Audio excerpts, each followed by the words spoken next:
van a poder escuchar a continuación una nueva meditación de los ejercicios espirituales que impartió en Radio María el Padre Javier Mairata en el año 2018. Veo que es muy poco conocido Cristo de los que se tienen por sus amigos, pues lo vemos andar buscando en Él sus gustos y consolaciones, amándose mucho a sí, mas no sus amarguras y muerte, amándole mucho a Él. San Juan de la Cruz de este modo nos avisa del peligro de buscarnos a nosotros mismos en la relación con Cristo. Frente a eso está siempre la meditación de su pasión, esta meditación que nos hace tener conocimiento interno de sus amarguras, de sus sufrimientos, de su muerte, y de esta manera, al ver su amor por nosotros, que nosotros crezcamos en nuestro amor por Él. Hay veces que se objeta que si la resurrección es el elemento fundamental de nuestra fe, ¿por qué damos tanta importancia a la pasión? De hecho, eso lo contemplamos incluso en las arquitecturas de las iglesias más recientes, como se ha puesto más el acento en el resucitado. Pero, siendo cierto que nuestra fe, el elemento nuclear de nuestra fe está en la resurrección, es una resurrección que es antecedida por la pasión. Decía San Agustín, no es gran cosa creer que Jesús ha muerto. Eso lo creen también los paganos y los réprobos. Todos lo creen. Pero lo verdaderamente grande es creer que Él ha resucitado. La fe de los cristianos es la resurrección de Cristo. Pero una resurrección que sigue a una pasión y a una muerte que se entrega por nosotros. Por eso nosotros no lo podemos separar. No podemos vivir la resurrección si no hemos pasado antes por la pasión. De las tres cosas que constituyen el Sacratísimo Triduo, sea la crucifixión, sepultura y resurrección del Señor, dice San Agustín, nosotros realizamos en la vida presente el significado de la crucifixión, mientras tenemos por fe y esperanza lo que significan la sepultura y la resurrección. Por eso tenemos que aprender a meditar en la pasión, tenemos que crecer en la contemplación de los misterios de la pasión y muerte del Señor. Prácticamente todos los santos insisten en la lectura y la meditación de la pasión como un elemento indispensable en el camino de santidad.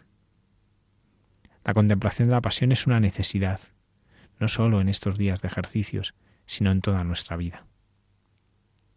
No podemos conformarnos con escuchar los relatos de la pasión como vamos a hacer ya próximamente en estos días con la Semana Santa. No, tenemos que aprender a buscar momentos a lo largo de todo el año para contemplar la pasión, de ver cómo Cristo sufre y quiere sufrir, como dice San Ignacio, cómo se esconde la divinidad y cómo sufre todo por mí.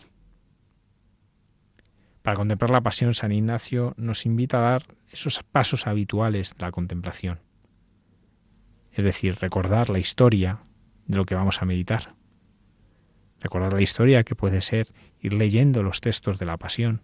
Podemos coger uno de los textos, cualquiera de ellos, y despacio ir leyéndolos, dejándonos empapar.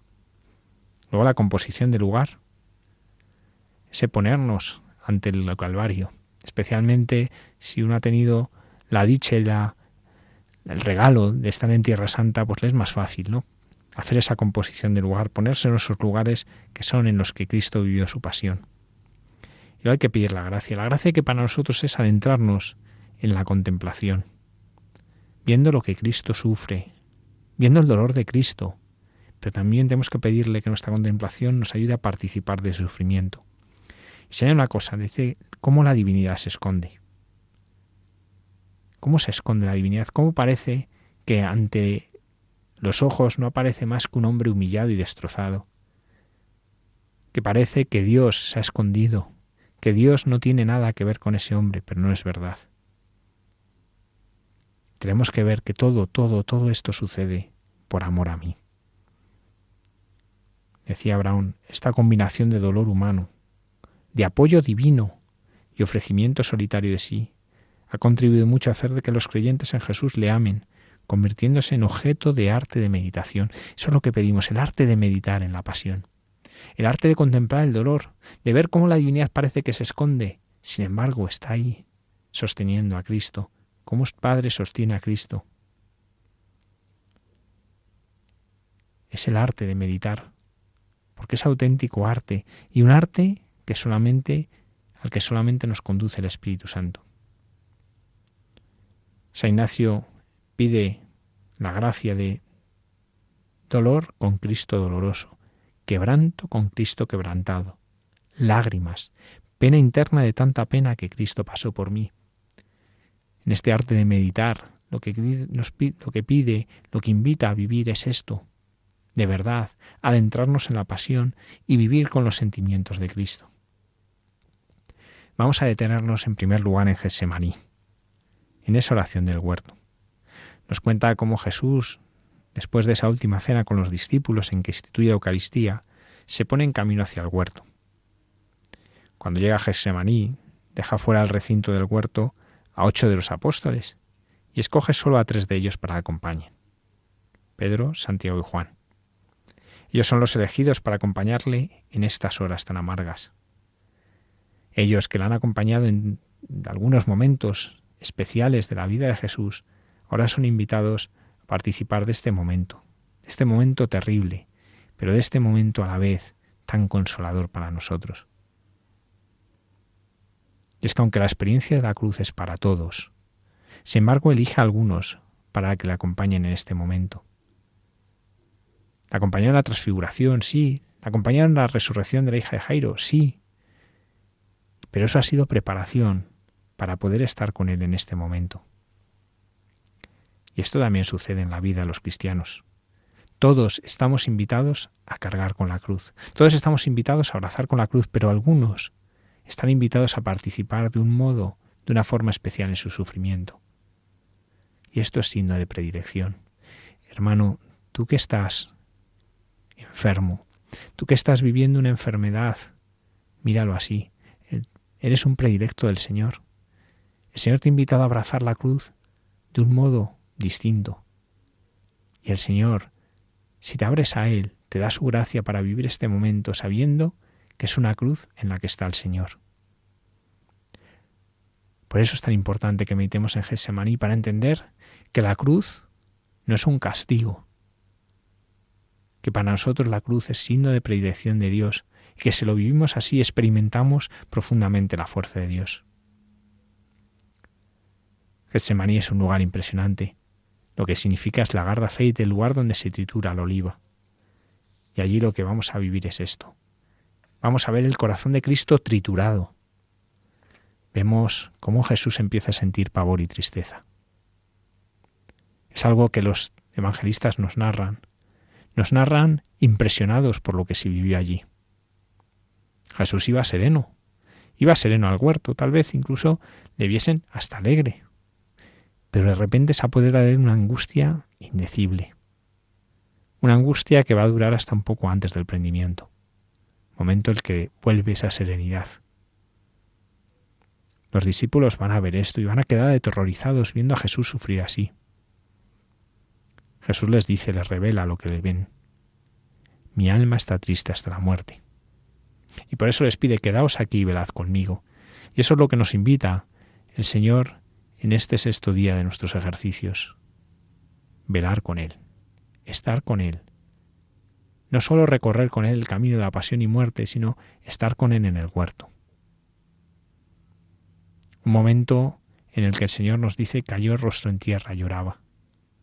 Parece que las fuerzas físicas la han abandonado, que solo queda en Él esa petición intensa, Padre mío, si es posible que pase de mí este cáliz, pero no se haga como yo quiero, sino como quieres tú. ¿Cuál era la causa de esta tristeza, esta inmensa tristeza? Es la que nos anuncia Isaías en el capítulo 53.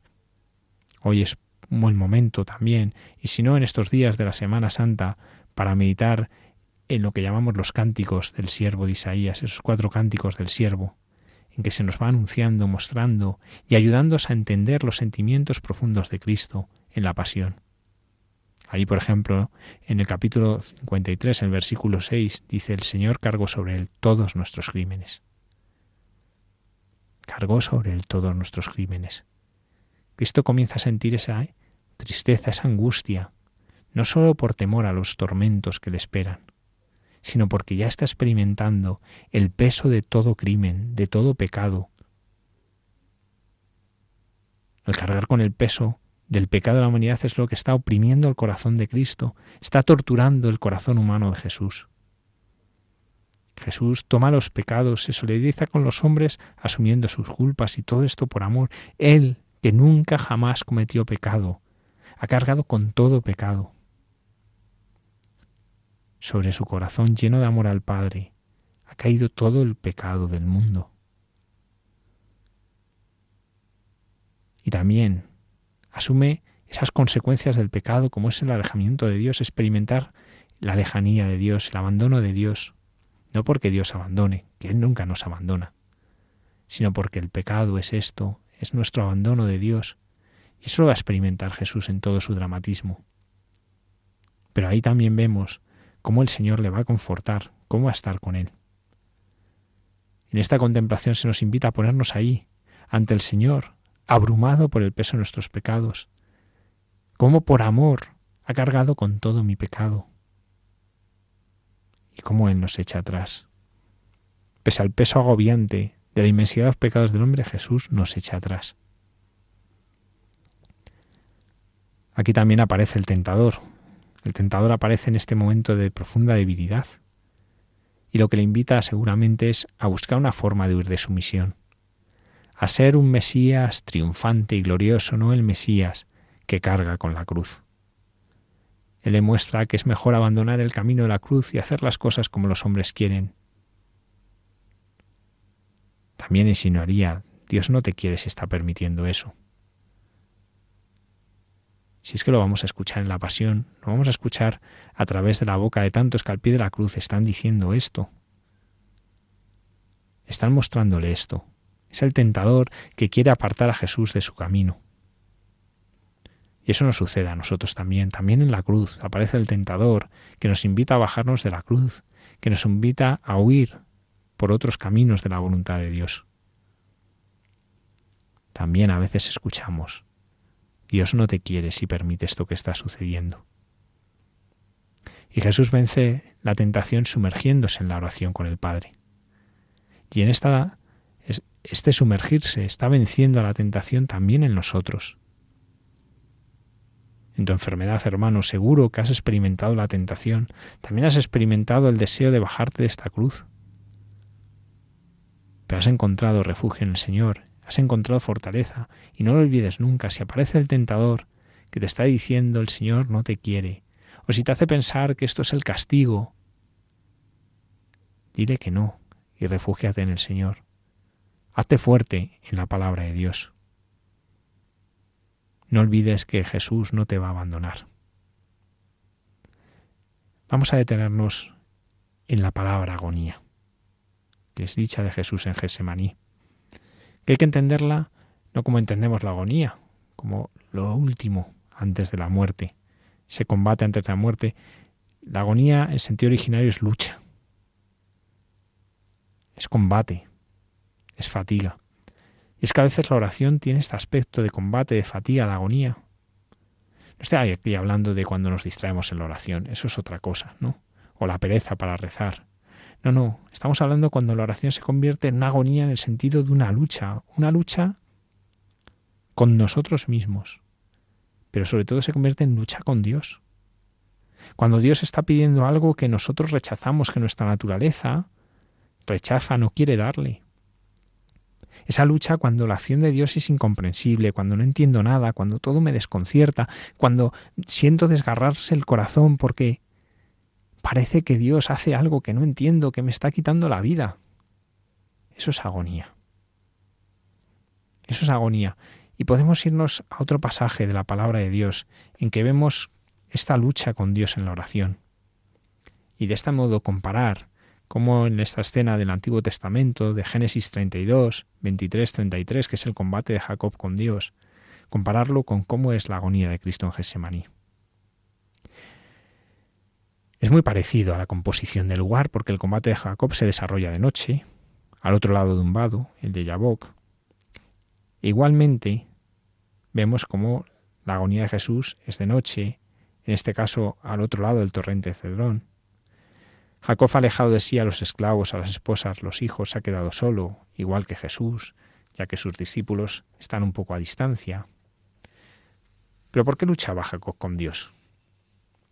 Dice Jacob a Yahvé, no te soltaré hasta que me bendigas. O sea, no te soltaré hasta que hagas lo que te pido. Y es más, le dice, dime tu nombre. Tenemos que entenderlo así, que el pedir el nombre, el decir el nombre, es dame poder sobre ti. ¿Por qué? Piensa, si tengo el poder de Dios, prevalecerá sobre Labán, sobre su hermano. Y Dios le va a bendecir, pero no dice su nombre. Aquí vemos cómo Jacob está luchando por plegar a Dios a su voluntad. Sin embargo, en Jesús vemos algo muy distinto. Jesús lucha por plegar su voluntad humana a Dios. Lucha por plegar todo su ser ante Dios. Lucha porque el espíritu está pronto, pero la carne es débil. Pero lucha con esto, no para obtener un poder, sino para hacer la voluntad de Dios.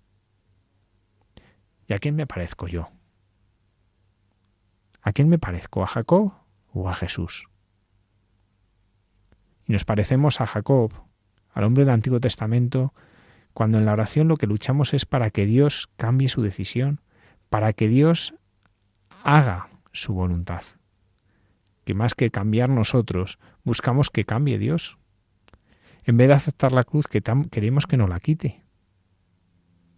O tal vez nos parecemos a Jesús, que entre gemidos de la carne que hasta suda sangre, nos abandonamos en su voluntad. Los resultados de las dos oraciones son muy distintas. A Jacob, Dios no le dio su nombre. A Jesús le va a dar el nombre que está sobre todo nombre. Y esto lo tenemos que ver, ¿no? Tenemos que ver que esta agonía es oración, pero también a veces vemos como que se invierte. Que es Dios el que ruega, es el que pide. Nosotros nos podemos pedir a Dios, empezamos a pedirle cosas y de repente nos damos cuenta que Dios me está pidiendo algo. Y a veces eso nos da miedo. Y a veces no queremos el silencio y la oración porque eso nos da miedo. Porque Dios me puede pedir algo. Que me quite este aguijón de la carne, que me quite esta cruz, que me quite esta prueba, que me quite esta dificultad, que me libre de este cargo, que me libre de esta persona que me hace daño. Y de repente ahí, si de verdad pedimos, abiertos a la voluntad de Dios, vemos cómo Dios nos pide que aceptemos la cruz, que aceptemos a esa persona, que aceptemos esta situación. Y esto es lo que vemos en Getsemaní. Jesús le ruega al Padre que aparte del cáliz, y el Padre lo que le pide es que lo beba para la salvación del mundo. Qué importante es meditar en todo esto, qué importante es contemplar frecuentemente en esto, porque Getsemaní tiene connotaciones muy especiales, y es que la vida humana está llena de pequeños Getsemanís, de pequeñas noches de Getsemaní, por causas numerosísimas, por causas muy distintas, desde una amenaza para nuestra salud, una incomprensión que vivimos en el ambiente, tal vez la indiferencia a los que tenemos cerca, el temor a las consecuencias de un pecado cometido, no sé, tantas y tantas cosas que pueden llevarnos a vivir pues en esta agonía. O tal vez cosas más profundas, como haber perdido el sentido de Dios. A veces la abrumadora conciencia del pecado, de la indignidad, y a veces perder la fe. Son noches oscuras en nuestra vida, noches oscuras que si meditamos en la pasión descubrimos la manera de vivirlas, la manera de afrontarlas. Y lo primero que nos enseña Jesús es recurrir a Dios en la oración. Es verdad que Jesús se lleva a sus amigos, pero ¿para qué? Se los lleva para que oren por Él. No les pide para que les consuele, para que estén con Él, para que le distraigan, no. Les pide que le acompañen en la oración. Y de hecho, cuando se quedan medio dormidos, lo que les dice es, ¿no habéis podido velar una hora conmigo? Velad y orad. Esto es importante. También en nuestra oración busquemos intercesores, busquemos amigos, personas que junto con nosotros oren al Señor. Y que esta oración nos sostenga. ¿Cuántas veces experimentamos el bien que nos hace la oración? ¿Cuántas veces en la enfermedad saber que otros están rezando por mí? En la dificultad, en el sufrimiento, sabemos que hay personas que en su corazón hay una preocupación que ponen ante el Señor. Y vamos a ver cómo es esa oración del Señor, porque comienza diciendo Abba, Padre. tú lo puedes todo. El filósofo Kierkegaard hace una reflexión muy iluminadora sobre esto. Dice, la cuestión decisiva es que para Dios todo es posible. El hombre cae en la verdadera desesperación solo cuando ya no tiene ante sí posibilidad alguna, ninguna tarea, cuando, como se dice, no hay nada que hacer. Cuando uno desvanece, se manda en busca, dice, de agua de colonia, de unas gotas de Hoffman, ¿no? Dice, cuando uno desespera, sin embargo, hay que decir, hallad una posibilidad, halladle una posibilidad. Es decir, hay que dar una esperanza. Ante una persona que desespera, darle una esperanza, para que recobre el ánimo, para que recobre las ganas. Pero en el fondo, al final de lo que se trata es de esto, de que para Dios todo es posible, que sea cual sea la situación que estás viviendo, no te conformas con vanas esperanzas, con pequeñas esperanzas, no. Necesitas la esperanza de saber que para Dios todo es posible. Y eso es lo que nos da la oración. La oración, que es como respirar, es lo que nos ayuda a vivir. Nos ayuda a vivir con esperanza. Uno podría decir, ya, pues parece que Jesús no fue escuchado. Sin embargo, la carta a los Hebreos dice algo distinto. Siendo escuchado por su piedad filial. En el Evangelio de San Lucas se ve esta ayuda del Señor cuando nos habla de y se le apareció un ángel del cielo que lo confortaba. Pero en el fondo es una anticipación, porque la verdadera gran escucha del Padre es la resurrección, como contemplaremos mañana. Dios, observaba San Agustín, escucha aun cuando no escucha, es decir, cuando no obtenemos lo que está pidiendo. A veces parece que no nos ha escuchado, que no nos lo da, no. Su retraso en atendernos es ya escucha, para podernos dar más de lo que pedimos. Jesús pedía que se apartase de este cáliz, y la respuesta del Señor es algo mucho más desbordante, es la resurrección. Por eso tenemos que orar. Si al final de esta escena impresionante Jesús dice, levantaos, vamos, es porque el Padre le ha dado mucho más que 12 legiones de ángeles para defenderle. Como dice Santo Tomás, le ha inspirado la voluntad de sufrir por nosotros, infundiéndole el amor. Para esto oramos. La capacidad de orar es nuestro gran recurso. Es nuestro gran recurso porque nos da el amor de Dios. El Concilio de Trento tiene una afirmación impresionante. Dios, dándote la gracia, te manda hacer lo que puedes y pedir lo que no puedes. Tenemos que pedir lo que no podemos. Tenemos que pedir al Señor para que Él nos llene de su amor y de esta manera nos dé la fortaleza para afrontar todo aquello que se nos presenta. En eso podemos ver el testimonio precioso de San Agustín. Testimonio precioso de San Agustín que luchó, y luchó mucho, por ir conquistando virtudes. Pero había una que se le resistía, la castidad. Por más que luchaba, veía que tenía caídas, hasta que se da cuenta de que más que luchar con él, lo que tiene que ir es ante el Señor. Y le dice, oh Dios, tú me mandas que sea casto. Pues bien, dame lo que mandas y mándame lo que quieras. Y así obtuvo esta virtud. Dame lo que mandas y mándame lo que quieras. Esa tiene que ser nuestra oración. Pídele al Señor que nos dé aquello que nos está pidiendo y de esta forma podamos hacer lo que Él quiere. En cierta manera, podemos ver cómo Jesús por adelantado dio a sus discípulos el medio y las palabras para unírsela en la prueba. Es el Padre Nuestro. Hay una semejanza evidente entre la oración que Jesús dejó a sus discípulos y nos dejó por tanto a nosotros y la que Él mismo eleva al Padre en Getsemaní. Él nos dejó en realidad su oración, esta oración en que como el Padre Nuestro empieza con un grito, Abba, Padre, Padre mío. Y prosigue como el Padre Nuestro pidiendo que se haga su voluntad. Pide que pase de Él este cáliz, como pedimos ser librados del mal. Él dice a sus discípulos que recen para no caer en la tentación y así concluimos el Padre Nuestro. No nos dejes caer en la tentación.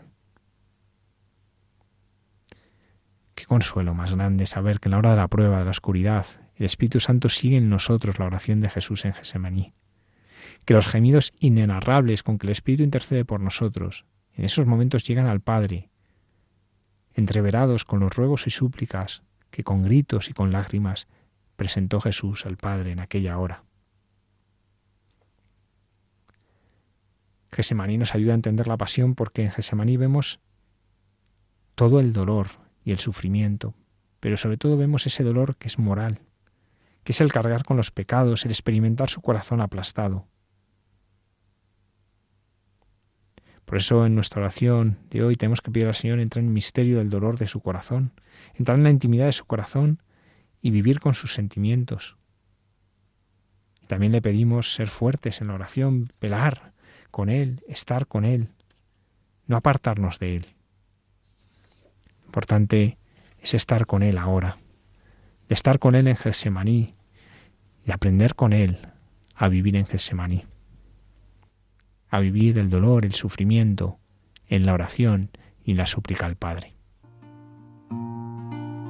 No me mueve mi Dios para quererte,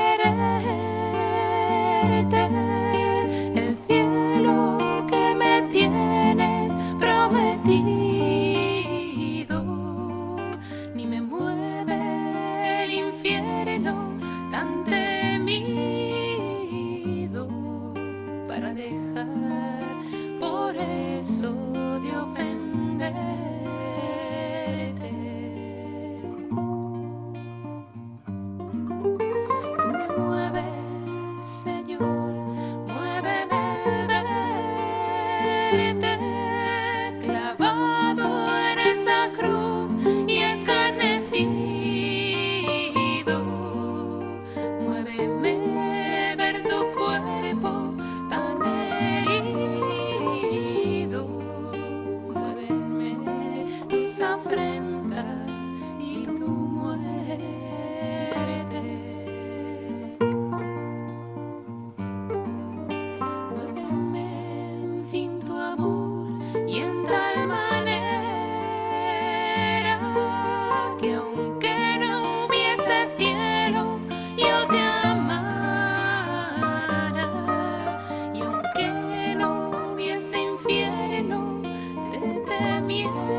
El cardenal Joseph Ratzinger, antes de ser Benedicto XVI, reveló que Juan Pablo II le dijo en una ocasión: es necesario introducir a la Iglesia a través del sufrimiento de Dios. Por eso decía el entonces cardenal: precisamente esta es la sabiduría que hacía falta en el mundo en que el dolor es vivido como una vergüenza. Y es así, nuestro mundo huye del dolor. No nos ayuda a ver el sentido que tiene, sino que busca hacerlo desaparecer. Lo que pasa es que no lo consigue. Frente a eso está la sabiduría de la cruz. Por eso en nuestra meditación queremos entrar en ese sufrimiento del corazón de Cristo para aprender a vivir todo sufrimiento, todo dolor. La sabiduría de la cruz no puede ser sustituida por ninguna otra. Y esto lo aprendemos meditando y contemplando la pasión, contemplando la muerte de Cristo en la cruz. Como decíamos, hay un aspecto que es conmovedor e impresionante, en el que San Ignacio insiste una y otra vez. Este de que la divinidad de Jesús parece que se ha escondido. Es que lo vemos, le vemos hundido, derrotado, le vemos sudar sangre, le vemos machacado, le vemos en una fragilidad, en una impotencia sumas, le vemos en la cruz desnudo, despojado de todo, herido. ¿Y por qué tengo que contemplar cómo esta divinidad se esconde? para contemplar cómo el Señor ha hecho todo esto por mí, para que de este modo mi vida entera se transforme. En palabras de la Madre Maravillas, de Santa Maravillas de Jesús, se trata de que el Señor nos haga entender en nuestra meditación lo que había sufrido por las almas, su inmenso amor, su misericordia para todos, y cómo solo había que entregarse y dejarse crucificar por el amor, a pesar de la propia miseria, y dejar que Él haga lo que quiera. Por eso, meditemos en los textos de la Pasión. También puede ser bonito en este día, pues meditar en el Vía Crucis, como hemos venido haciendo durante la Cuaresma. Un Vía Crucis meditado en que nos vayamos deteniendo y sobre todo con este contemplar, este ponernos en la escena, este mirar a Cristo y ver a Cristo llagado y ver a Cristo con esa corona de espinas y verle caer y verle cómo se levanta por amor a mí. Es contemplar con los ojos del amor la obra del Señor. Podemos recorrer con Él cada momento de la pasión, ese juicio, en ese juicio cómo se ve la mentira, la falsedad de los hombres, cómo se ve cómo los intereses humanos se ponen por encima de la justicia, ver la injusticia, ver ese momento tremendo en que Jesús está escondido en una celda esperando a ser juzgado. Eso impresiona mucho cuando en Jerusalén uno va a esa cisterna en la que posiblemente Jesús estuviese allí. Un lugar tremendo, un lugar en que uno se hace cargo del sufrimiento enorme de esa soledad de Cristo, oyendo, escuchando tal vez tantas acusaciones, escuchando ese trasiego de gente que quiera acabar con Él, en una soledad inmensa. Y allí, como en el Salmo, desde lo hondo, desde lo profundo, ora a Dios. Cojamos el Evangelio y vayamos recorriendo despacio todos estos momentos, dejando que el Señor toque nuestro corazón. No se trata de darle vueltas a todo, de intentar entenderlo todo. No, deja que el corazón sea tocado por el Señor. Deja que sea Él el que te haga detenerte en algún aspecto de la pasión y contemplarlo profundamente. Nosotros en esta mañana vamos a detenernos en la crucifixión, pero tú deja que el Espíritu te lleve a contemplar. Que te lleve a contemplar aquello que más necesitas ahora. Nosotros nos detenemos en la cruz en ese momento final de esta pasión, allí donde es crucificado junto a dos ladrones. Y vemos hasta qué punto ha llegado la crueldad, esa crueldad desatada en esos hombres. Aquellos hombres que estaban en una tierra extranjera, en una tierra que dominan, en una tierra que, claro, les rechazaba. Ahora ven cómo les es entregado uno de ellos, cómo esos mismos judíos que les odian les entregan a uno de los suyos, y con él descargan toda su rabia, con él descargan todo lo que llevan de peso en el corazón, de una forma brutal, dejándose arrastrar por la ira. Y lo vemos como hasta en esta cruz hacen algo para no ahorrarle ningún sufrimiento, como es clavarle. La cruz era el instrumento de tortura más terrible conocido hasta entonces. La crucifixión era el suplicio más humillante, más doloroso, por su duración y por el sufrimiento que producía. En Jesús además va a coronar largas horas de sufrimientos, de humillaciones. La cruz es tan bestial que hasta los romanos, esos romanos que iban a ver cómo un gladiador mataba a otro, esos romanos que iban a ver cómo las fieras despedazaban a otros, aborrecen de la cruz. Cicerón decía que el mismo nombre de la cruz esté lejos no solo del cuerpo de un ciudadano romano, sino incluso de sus pensamientos, de sus ojos, de sus oídos. De hecho, la crucifixión era la muerte para los esclavos, estaba prohibida para los romanos. Por tanto, la cruz es la cumbre de la humillación. Y Jesús es clavado en la cumbre de la humillación por amor a mí, es desnudado por mí, lleva su corona de espinas por mí, sufre los insultos por mí, por mis pecados, pero por amor a mí. Muchas representaciones artísticas de la cruz, pues en el fondo están suavizando muchas de las heridas de Cristo.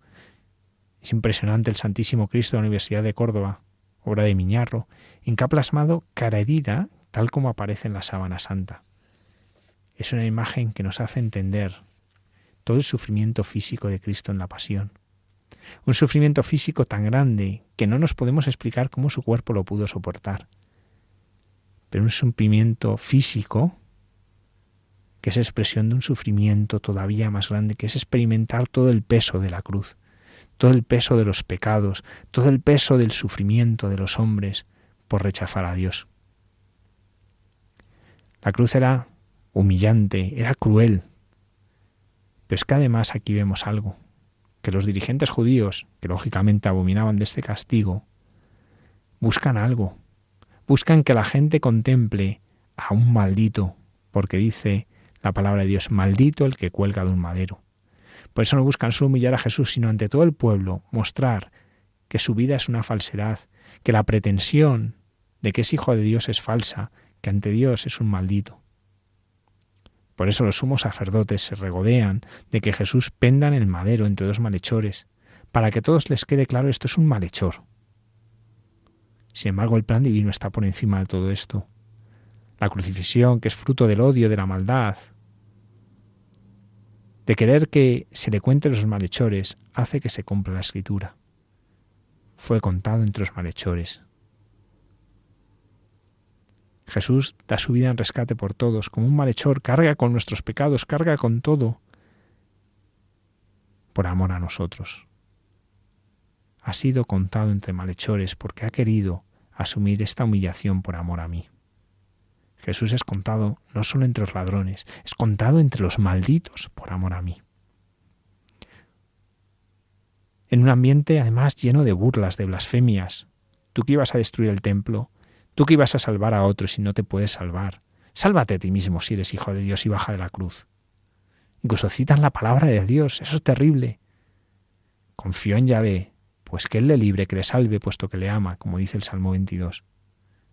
Es Satanás hablando por la boca de los hombres. Es Satanás que hasta el último momento intenta doblegar la voluntad de Jesús, volviendo, como en el desierto, a utilizar la palabra de Dios para tentarle, haciéndole creer de nuevo que Dios no le quiere, que le ha maldecido. Satanás, en ese momento de profunda debilidad de Cristo, se lanza contra él, pero Jesús resiste en medio de la oscuridad, refugiado en su confianza en Dios. Jesús está sufriendo la tentación por mí y al igual que otra vez en el desierto, lo que Él responde es con la palabra de Dios. En ese Dios mío, ¿por qué me has abandonado? Está ese salmo que en el fondo es un canto que comienza con ese sufrimiento para mostrar la victoria de Dios. Pero contemplemos no solamente sus llagas, no solo sus heridas. Contemplemos algo que es tremendo. Al que no conoció el pecado, Dios lo trató por nosotros como al propio pecado, para que por medio de él nosotros sintamos la fuerza salvadora de Dios. Todo el pecado del mundo está sobre él. Todos los ha cargado. Nuestros pecados él los llevó en su cuerpo, dice la primera carta del apóstol San Pedro. En cierto modo él se sentía como el pecado del mundo y esto es lo más terrible de la pasión. El cargar con el pecado, el experimentar lo que es el pecado hasta sus últimas consecuencias. Si pensamos en el sufrimiento que nos causa un pecado del que somos conscientes, si a veces podemos experimentar por la gracia de Dios ese dolor que causa el darnos cuenta de nuestro pecado, ¿cómo será experimentar todo el pecado del mundo? Si un solo pecado puede causar tanto dolor en nuestro corazón, ¿cómo puede ser todo el pecado del mundo cargando sobre el corazón de Cristo? El Señor cargó sobre él todos nuestros crímenes. Él es el Cordero de Dios que carga con el pecado del mundo. Por eso la verdadera cruz que Jesús cargó sobre los hombros, que le lleva hasta el Calvario y en la que finalmente le clavaron, es esos pecados del mundo entero. Eso lo expresa también una de sus palabras, esas pocas palabras que dice en la cruz, tengo sed. Dice esto como hombre y como Dios. Es una oración. Como hombre nos enseña a decirlo, nos enseña a orar. Nos enseña a presentar nuestras súplicas a Dios. Señor mío, tengo sed de ti, Dios mío. Padre mío, tengo sed de ti, como tierra reseca, agostada sin agua. Como busca la cierva corrientes de agua viva, así mi alma te busca a ti, Dios mío, como repetimos en los salmos. El hombre es un ser hecho para Dios. está sediento de Dios. Y Jesús nos hace comprender cómo tenemos que ser mendigos, que pidamos a Dios que Él calme nuestra sed. Un hombre que está herido por la herida profunda del pecado, herido, roto, destrozado, y que tiene que ser reconstruido, reedificado, curado, y que el único que lo puede hacer es Dios. Y por eso Cristo está en la cruz, para que Dios pueda hacer esto. Porque Dios quiere hacer esto. Quiere restaurarnos, quiere curarnos, quiere darnos vida, pero necesita que lo pidamos, que el hombre mismo se lo pida, y eso es lo que hace Cristo en la cruz. Pedirle al Padre por toda la humanidad. Presentar al Padre la súplica de todo hombre. Con este tengo sed. Por eso, gracias a Jesús, el Padre ha actuado. Ha habido uno entre nosotros que se lo ha pedido, que es Jesús. Y por eso nuestra petición es unirnos a la súplica de Jesús. Hacernos unos suplicando y orando con Jesús al Padre. Unirnos a la oración de Jesús, nuestro sacerdote. Tenemos que unirnos a esta oración. Esa tiene que ser nuestra oración, unirme. Unirme a Jesús. Es precioso contemplar a Jesús, cómo ha transformado la rebelión de Adán. Una criatura que quiso ser como Dios, arrebatándoselo a Dios. Y Él, que es Dios, se ha hecho humilde y lo ha pedido. Si por la desobediencia de uno solo vino el pecado, por la obediencia de uno solo, Jesús, todos hemos sido salvados. Si abundante fue el pecado, ha sobreabundado la gracia. Adán desobedeció junto a un árbol, ahora en el árbol de la cruz. Jesucristo con su obediencia nos trae vida. Jesús también en ese tengo sed lo pide como aquel que ha hecho suyo el pecado, y al pedir esto, tengo sed. Padre, transforma esta humanidad. Transforma esta humanidad, la mía. Está presentando esa súplica de nuestro corazón roto por el pecado. La redención es el don del amor paternal del Padre ante la súplica de su Hijo crucificado y sufriente. Es precioso contemplar esto. Es precioso pararnos ante esto y saber que el Padre ha escuchado esta súplica, como vamos a contemplar en la resurrección. Pero Jesús, este tengo sed, lo dice también como Dios. Tiene sed como Dios, porque es Dios, de ser amado por el hombre, de ser correspondido por el hombre. Es la sed, como Dios, de darse a nosotros, de amarnos, la sed de que su amor sea acogido, la sed de que el hombre se deje amar por Dios. Es la sed de Jesús de darle el Espíritu Santo, de darnos la vida de Dios, de hacernos participar en la vida de Dios. Es Jesús que nos dice que tiene sed de nosotros. En la cruz Jesús experimenta todo el sufrimiento, todo el dolor del pecado, pero en la cruz no deja de ser aquel que nos muestra que la respuesta a todo lo que nos aleja de Dios está en volver a Él. Y algo que nos resulta impresionante es ver este abandono que experimenta de Dios. El experimentar esta consecuencia del pecado, que es el rechazo de Dios. Algo que expresa con las palabras, Dios mío, ¿por qué me has abandonado? Jesús está expresando esa pérdida de Dios. Es experimentar el abandono de Dios, que es lo más terrible tal vez de la pasión, lo más doloroso de la pasión está ahí. Pero este salmo, el 22, que grita, es un salmo que ante todo muestra la confianza en la victoria de Dios. Por eso en medio de experimentar este abandono no pierde la confianza. Eso es lo que pedimos, si no nos dejes caer en la tentación. Ante todo es la tentación de la desesperanza, la tentación de pensar que Dios nos ha abandonado. Por eso muere diciendo, Padre, a tus manos encomiendo mi espíritu, porque aunque experimenta este abandono, consecuencia del pecado, no deja de confiar, no deja de experimentar, de saber que Dios no abandona, que Dios nunca me abandona. Y eso lo vemos, por ejemplo, en los dos ladrones que están crucificados con Él. Esos dos hombres, uno de los cuales va a escuchar cómo el Señor le va a decir que tiene abiertas las puertas del paraíso.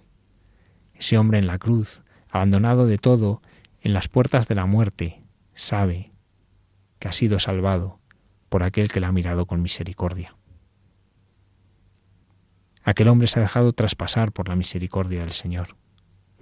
Aquel hombre ha dejado que la misericordia del Señor llegue hasta el fondo de su corazón y ha descubierto cómo Dios no le ha abandonado. Al contrario, en el último momento de su vida, de una vida desastrosa, de una vida de pecado, una vida de miseria, el Señor le muestra cómo es fiel y cumple su promesa. Y no la abandona. Y aquel hombre, sin duda, abrió su corazón a Cristo porque vio cómo le miraba la Virgen. Aquel hombre pudo contemplar a la Madre de Jesús y eso preparó su corazón para acoger la misericordia de Dios. Contemplemos cómo Jesús le dice a su madre: mujer, ahí tienes a tu hijo. Y cómo a Juan le dice: ahí tienes a tu madre. Se lo dice en medio del sufrimiento y del dolor, mostrándonos cómo su entrega es tan plena que nos da hasta lo último que tiene, lo último que le queda. Le han despojado de todo y nos da lo último que le queda, además de la vida, que es su madre.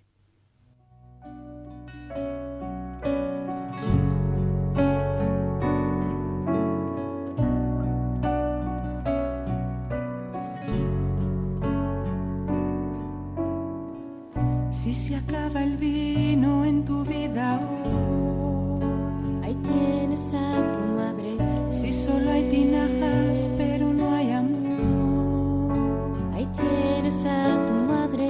Si estás buscando acercarte a Dios, ahí tienes a tu madre. Ahí tienes a tu madre. ahí tienes a tu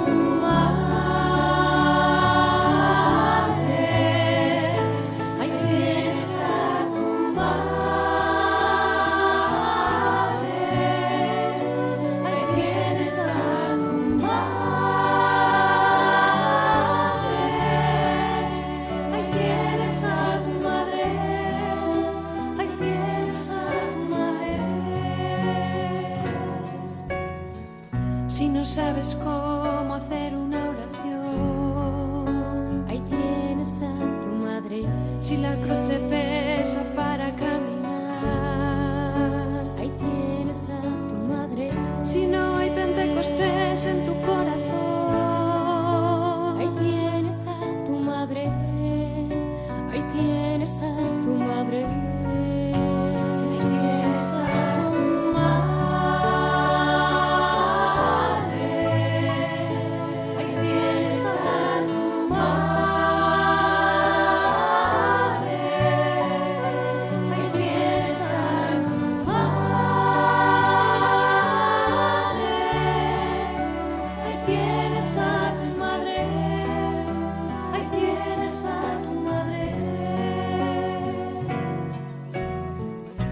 viviendo fuerte la hora del dolor, ahí tienes a tu madre. si estás padeciendo alguna enfermedad, ahí tienes a tu madre. si te encuentras sumido en desesperación, ahí tienes a tu madre. Ahí tienes a tu madre.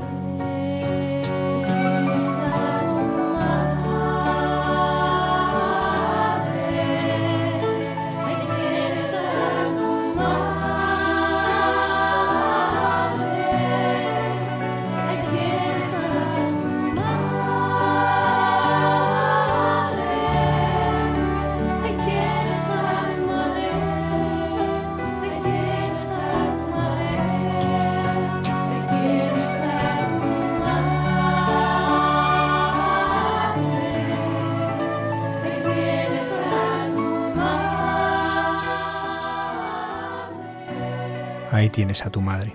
Eso es lo que escuchó San Juan y es también lo que escuchamos nosotros. También al pie de nuestra cruz, sea la que sea, está el Señor. Pero también ahí en la cruz está siempre María. Ella siempre nos acompaña, ella siempre está con nosotros. Ella no nos abandona nunca. Ella que al pie de la cruz ha aceptado la voluntad del Padre. Ella que al pie de la cruz se ha unido a la redención de Cristo. Ella que al pie de la cruz sufre un dolor y un sufrimiento tremendo, porque hay también una pasión en el corazón de la Virgen. Es tremendo cómo ella ve morir al hijo de sus entrañas. Tal vez sea el dolor más grande que hay en el mundo. Si tú que me escuchas has perdido un hijo, sabes que no hay dolor más grande en el mundo. Que solamente puede entender tu dolor aquellas personas que han vivido lo mismo que tú, que nadie más te entiende. Y por eso también sabes que si hay alguien que te entiende profundamente es la Virgen María. Ella perdió a su hijo y ella te sostiene. Y ella te muestra que la respuesta al pie de la cruz es aceptar la voluntad del Padre. Pero también es a la vez tener el consuelo de experimentar cómo Dios está contigo, cómo Él no te abandona. El Señor nos ha dado a la Virgen. Y en esta escena final, en la cruz, vemos a estas dos personas que han sido tocadas en primer lugar por la redención. La Virgen, por la Inmaculada Concepción, ya participó de los frutos de la redención, ya participaba de ellos. Pero también está Dimas, el primero del que se escucha tú estarás conmigo en el paraíso. Pero también está Juan, que recibe el don de María. A Juan que le dice que ahí tiene a su madre. Y ahí estás tú, también, al pie de la cruz, o tal vez incluso en la cruz de la enfermedad, del sufrimiento, en que también te es dada María para que te sostenga. Contemplemos en este día de nuestros ejercicios, nuestro penúltimo día de ejercicios, vamos a contemplar esta escena. Contemplemos profundamente a María al pie de la cruz. Dejémonos traspasar por su mirada. Y dejemos como su mirada nos conduzca, nos lleve a mirar a Cristo en la cruz. A Cristo que muere en la cruz y muere de verdad. Ha experimentado la terrible consecuencia del pecado que es la muerte y lo ha hecho por mí. Y escuchemos sus últimas palabras. Todo está cumplido. ¿Y qué es lo que está cumplido? El plan de Dios. Está cumplido. El silencio se ha apoderado de la tierra, el silencio más tremendo, la conmoción del universo, porque ha muerto Jesucristo. Pero ese silencio, esa conmoción, prepara algo inmenso, prepara la obra de Dios. Se ha rasgado el velo del templo. Ha sido traspasado el costado de Cristo. Hemos sido invitados a poder entrar en la intimidad de Dios. Metámonos en el corazón de Cristo, en la espera de la resurrección, del acontecimiento más grandioso. Pero ahora sepamos que es en el corazón de Cristo donde tenemos nuestro hogar, nuestra patria, nuestro refugio, y que es ahí en el corazón de Cristo donde vamos a poder experimentar la alegría de la resurrección. Que este día lo vivamos en clima profundo de oración, que este día lo vivamos metidos en el corazón de Cristo, y experimentemos no solo el dolor de la pasión, sino la esperanza en la resurrección, la esperanza en cómo Jesús va a ser mostrado ante el mundo como el que ha venido a darnos la vida, como el que ha derramado su sangre por nosotros. Veamos y esperemos con María la obra de Dios.